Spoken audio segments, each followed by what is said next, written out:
दादा मला कळेल असं काहीतरी सांगशील का प्लीज? अरे सौरभ, मला तरी कळू दे, मग मी तुला सांगेन ना. जे आहे ते सांग आता. काहीतरी रहस्यमयी आहे. मला तुला नाही सांगता येते. हे बघ, मला एक बाई दिसते, म्हणजे एक आकृती दिसते. विशिष्ट वेळी विशिष्ट ठिकाणी.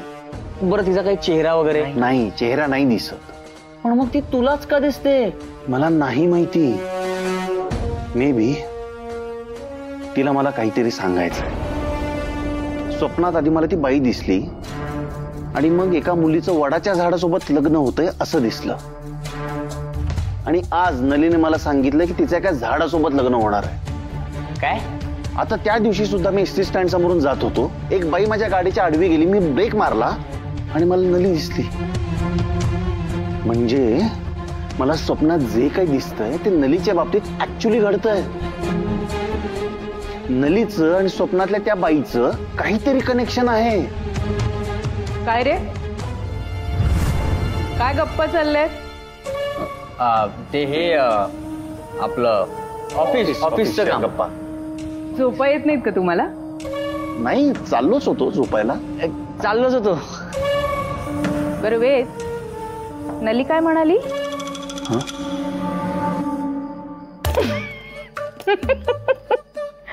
अरे असं काय बघतोय? तो चेंडू आला होता. तो म्हणाला की नलीला तुझा नंबर हवा होता म्हणे.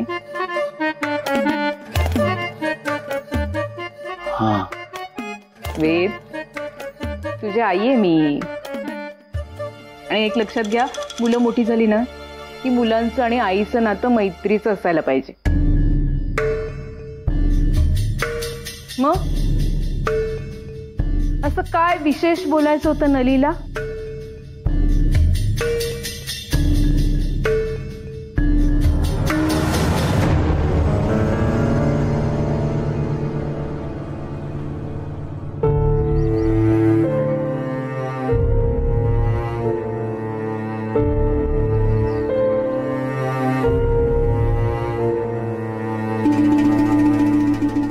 अशी चेहरा पडून बसणार आहेस का?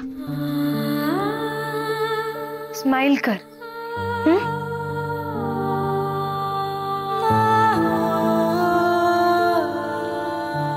वहिनी, नली किती सुंदर दिसतीये ना. मी तर त्या दिवसाची आतुरतेनं वाट बघतीये ज्या दिवसासाठी या विधीचा घाट घातलाय. देव करो आणि लवकरात लवकर हिच्या आयुष्यात खऱ्या लग्नाचा दिवस येऊ.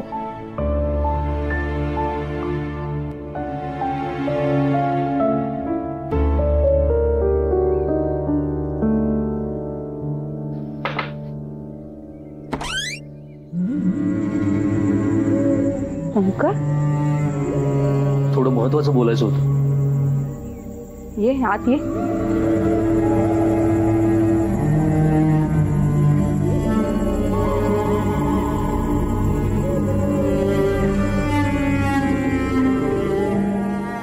बोल. बहिणी, मी ऐकलं की तुम्ही नलीच्या लग्नात झाडाशी लावून देताय. हो, त्याचीच तर तयारी सुरू आहे. आणि नली यासाठी तयार झाली? काही गोष्टी कराव्या लागतात ना काळजावर दगड ठेवून. हो, पण तुम्ही असल्या अंधश्रद्धा आणि थोतांडावर विश्वास ठेवता बहिणी. हा विधी उपाय म्हणून. पण तिच्या मनाचा, तिच्या भावनांचा तरी विचार करायचा.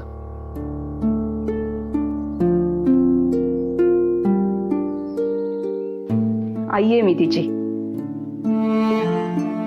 मी तिच्या भावनांचा जास्त विचार करते. इतरांपेक्षा जास्त काळजी करते मी तिची. अहो पण वहिनी, जेव्हा माझ्या गुणी नलीला सगळे तिकळी अपशकुनी म्हणून बोल लावतात, तेव्हा तिच्या मनाची, भावनांची तुम्हाला काळजी वाटली नाही? खरंय, पण हा विधी करून काय मिळणार आहे? मला समाधान तरी मिळेल. वहिनी, तरी पण मला वाटतं तुम्ही या सगळ्याचा शांत डोक्याने विचार करा. मी सगळा विचार केलाय शंकर. मला तुझी काळजी कळतीये. माझ्याकडे दुसरा पर्याय नाहीये रे. हे असं वडाच्या झाडाशी नलीचं लग्न करून ती सुखी होणार असेल तर ते मला करावंच लागेल. आणि जर मी ते केलं नाही ना तर आयुष्यभर माझं मन मला खात राहील. एक आईच आपल्या मुलीच्या भल्याचा विचार करणार ना. माझं ठरलंय, मी हा विधी करणार. नलीचं लग्न वडाच्या झाडाशी होणार.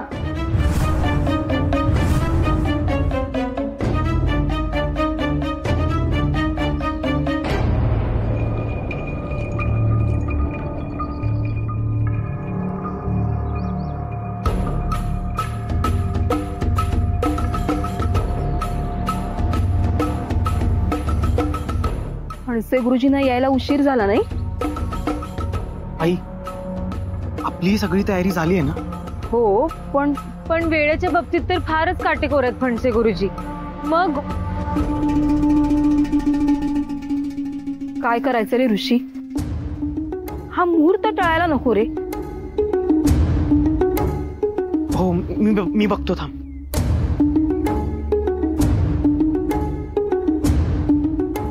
चेंडू इकडे रे.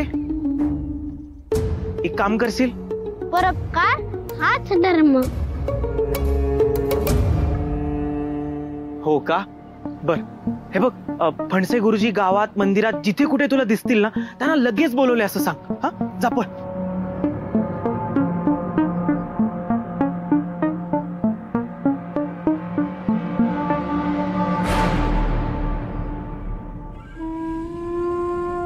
सौरभ, दुपारी घरून जेवण पाठवते हा तुझ्यासाठी. अगं आई, जेवण केलं तर पाहिजे ना. का? जेवण जाणार का नाही? अगं केवढी मेहनत करतोय मी, त्यामुळे तू जेवण नकोच पाठवस. तुझं काम व्यवस्थित चाललंय ना बाळा? आई, काम व्यवस्थित चाललंय, एकदम मेहनत करतो मी. आणि तुला शब्द देतो की कोणालाही बोलायला जागा ठेवणार नाही. मला खात्रीच आहे, पण जेवण सुद्धा. आई, अगं खरंच खूप काम आहे. एक तर 10 वेळा कारखान्यात जावं लागतं, तिथून मग स्टोअर मध्ये जा, ते पॅकेजिंगचं बघा, मार्केटिंगचं बघा, कामगारांचं बघा, सगळं मलाच करावं लागतं. आणि त्यात बाहेर उकाडा केवढा आहे बघतेस. घामाने माझं अंग पूर्ण निथळतं, चिडचिड होते माझी, आणि मग पाणी पिऊनच माझं पोट भरतं. अरे देवा, खूपच धावपळ होते रे तुझी. हो मग. आणि वेद? तो एसी मध्ये असतो त्याच्या केबिन मध्ये. आणि मग तू? मी कामगारांसोबत फॅन खाली. कसं? मी बोलते बाबांशी. वेद कुठे? मी वेद. आई आई आई, अगं बाबांशी बोलून काही फायदा नाहीये. आणि वेद आज सकाळी एकटाच गेलाय ऑफिसला. तू नको टेन्शन घेऊ. तुला शब्द दिलाय की नाही, कोणालाही बोलायला जागा ठेवणार नाही. ठीक आहे? येतो.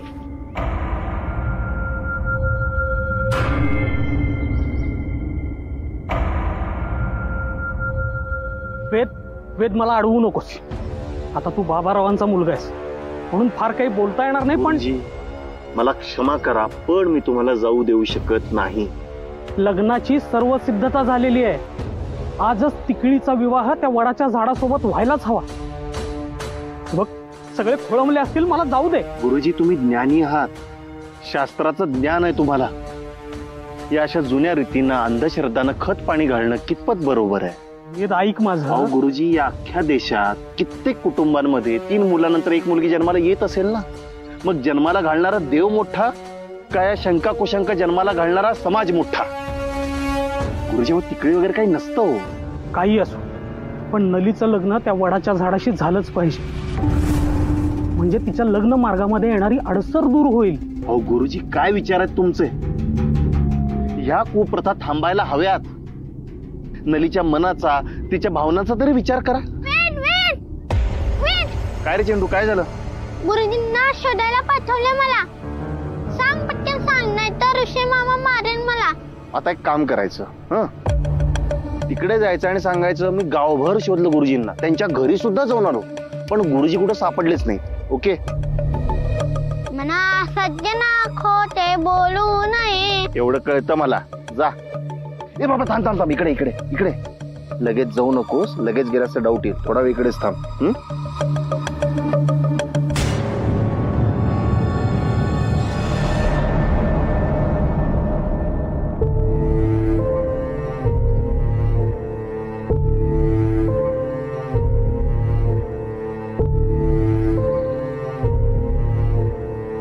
तुम्ही ज्या नंबरशी संपर्क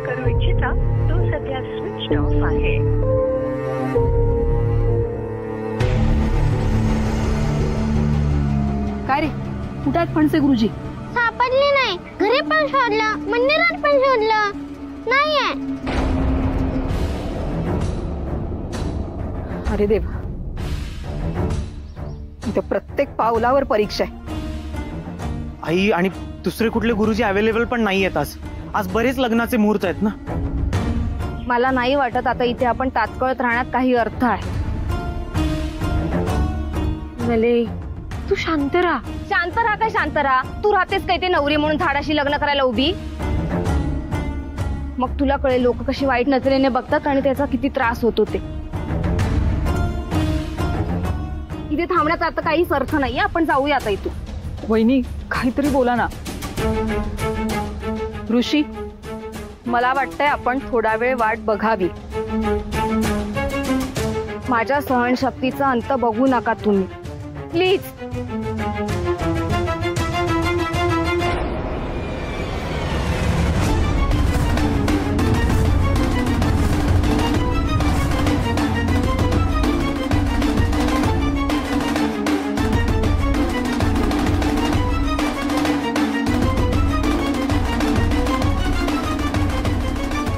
अरे बापरे, लग्न नाही झालं, कसं होणार आता? म्हणजे आमची कोणच आहे अपस्वप्ने बाबा, नाच करूनच लग्न व्हायला पाहिजे ना. तुम्ही लग्न नाही झालं काय भयानक चित्र आहे सगळं. खरंच खरंच तिकडीचं लग्न होणं कठीण, हेच खरं.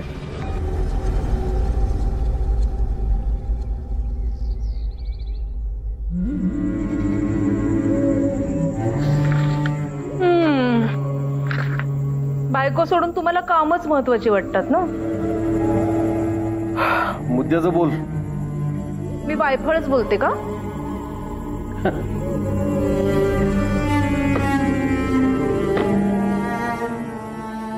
ऐकताय ना?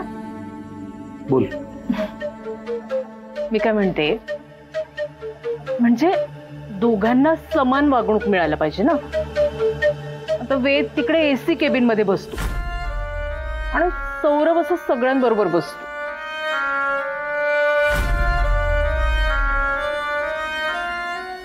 हे बघ प्रमिला, जसं कामाचं स्वरूप असतं तशी व्यवस्था असते. तू नको तिकडे लक्ष देऊ. हो, पण अगं सौरभचं फील्ड वर्क आहे, त्याला एका जागी बसून कसं चालेल? आणि हे बघ, दोन्ही माझीच मुलं आहेत. मला ठरवू दे कुणाला कुठलं काम द्यायचं ते. ही एक प्रोसेस असते प्रमिला. फार लवकर विसरतेस तू. वेद ज्यावेळी नुकताच जॉईन झाला होता तेव्हा तो इतर स्टाफ बरोबरच बसत होता. सगळे खाच खळगे समजून घेतले त्याने. उन्हातानात फिरलाय तो, राबलाय. खरंय ना? आता तुम्ही म्हणताय म्हणजे खरंच असणार. खरंच आहे. वेदने जे मिळवलं ना ते स्वतःच्या कष्टानं, स्वतःच्या मेहनतीनं कमावलंय. माझा मुलगा म्हणून मी कधी त्याला झुकतं माप दिलं नाही. आणि माझी खात्री आहे सौरभ वेदच्या हाताखाली चांगला तयार होईल आणि नंतर त्याला सगळं ऐशोआराम मिळेल. एसी केबिन वगैरे सगळं मिळेल. हो, पण मग वेदनी सौरभला कायम स्वतःच्या सोबत ठेवायला नको का? कायम सोबत असतात ते. हेच लक्ष नाहीये तुमचं. वेद एकटाच गेलाय आज. मग काय झालं? असेल त्याचं काहीतरी काम. हे बघ, सतत संशय घेणं बंद कर. माझा वेदवर पूर्ण विश्वास आहे.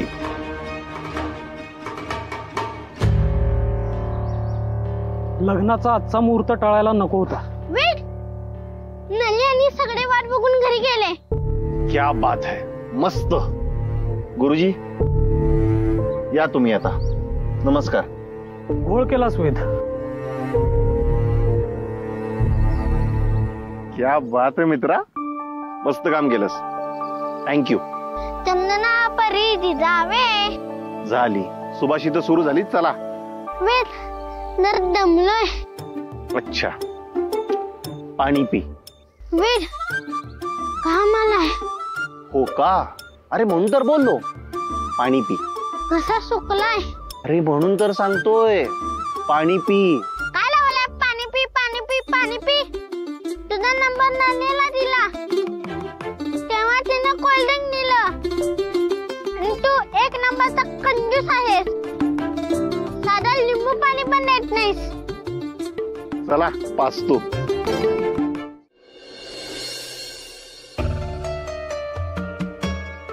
एवढ्यासाठी मी सारखी सांगत असते, घरात अशुभ बोलू नका. प्रत्येक वेळी नकार घंटा. त्याचेच परिणाम आहेत हे. वास्तू तथाच तू म्हणत असते. आई पण जे व्हायचं होतं ते झालंय ना आता.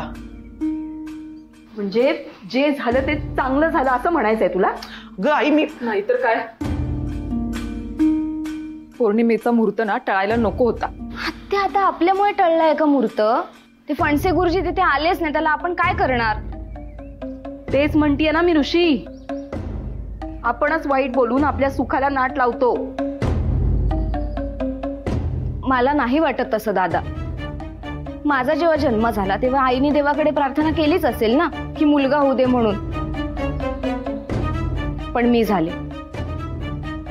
पूर्ण गावाने माझ्या कपाळावर अशुभ तिकळीचा शिक्का मारला. पण एवढं असूनही आईचं प्रेम कमी झालंय का माझ्या बाबतीत? ती अशुभ मानते का मला? ती चांगलाच विचार करते ना माझ्याबद्दल दादा. आता असं वाटतं की उगाच लग्नाला तयार झाले मी. आईचं ऐकलं आणि काय झालं? अख्ख्या गावासमोर हसं झालं माझं. अपशकुनीच ठरले ना मी. त्यामुळे ना आता ठरवलंय, जे आहे जसं आहे तसं स्वीकारायचं आणि पुढच्या परीक्षेला तयार राहायचं. लोकांना बदलणं अशक्य आहे, पण एक गोष्ट आपल्या हातात आहे, आपण स्वतःला बदलायचं.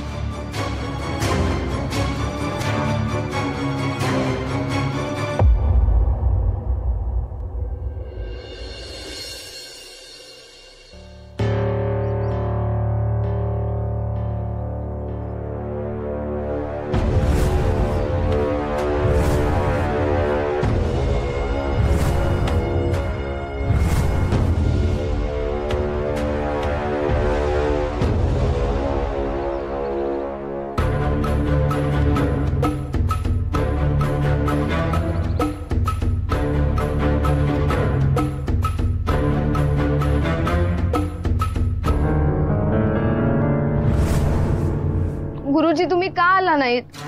एका तरुण मुलीचं वडाच्या झाडाशी लग्न होतं याचं गांभीर्य नाहीये का तुम्हाला? माझ्या मनाची काय अवस्था झाली होती? माझ्या मनात खूप आदर होता तुमच्याबद्दल. मला वाटलेलं तुमचा आशीर्वाद मिळून माझं पुढचं आयुष्य चांगलं जाईल म्हणून. हा कपाळी जो तिकडीचा डाग लागलाय ना तो कायमचा निघून जाईल. पण तुम्ही आलाच नाहीत. माझ्या आईचा खूप विश्वास होता, वडाच्या झाडाशी माझं लग्न झालं तर माझं पुढचं आयुष्य चांगलं जाईल म्हणून तिने खूप उमेदीने मला नटून थटून झाडासमोर उभं केलं होतं. अख्खा गाव गोळा झाला होता आणि तुम्ही आलाच नाहीत. अख्ख्या गावासमोर आमचं हसू झालं गुरुजी. सगळ्या नजरा आमच्याकडे रोखून होत्या. का केलं तुम्ही असं? गुरुजी तुमच्या न येण्याचं खापर पण शेवटी माझ्याच कपाळी फुटलं. मी अख्ख्या गावासमोर अपशकुनी ठरले. का असं केलं तुम्ही? म्हणजे तुम्हाला दुसऱ्या कुठच्या लग्नाकडून जास्त दक्षिणा मिळाली म्हणून तुम्ही माझं लग्न सोडून त्या लग्नाला गेलात की मी तिकडी आहे म्हणून तुम्ही आला नाहीत? तर कसं सांगू, इकडे आड आणि तिकडे विहीर झाले माझं. मी तुझ्या भावना समजू शकतो नली, पण एक गोष्ट आहे, मला दुसरीकडे जास्त दक्षिणा मिळाली म्हणून मी तिकडे गेलो हे खरं नाहीये. तू तिकडे आहेस म्हणून मी आलो नाही हेही खरं नाही. मी यायलाच निघालो होतो पण पण पण काय? वेदनी मला पकडून ठेवलं होतं. जाऊच देईना, कारण त्याला तुझं लग्न वडाच्या झाडाशी होऊ द्यायचं नव्हतं.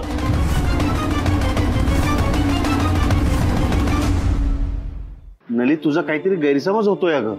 गैरसमज? फणसे गुरुजींना तू अडवून ठेवलंस त्यामुळे लग्न मोडलं, यातून काय आनंद मिळाला रे तुला? आनंद? तू लग्न मोडलंस म्हणून अख्ख्या गावासमोर मी अपशकुनी ठरले. तिकडीच्या घरी शुभकार्य होणारच नाही असं ज्या लोकांना वाटत होतं ना, त्यांना अजून कारण दिलीस तू बोलायला. ही नली अपशकुनी आहे हे सिद्ध करायचं होतं, तर त्या रात्री एवढी बडबड करून का थांबवलंस तुम्हाला?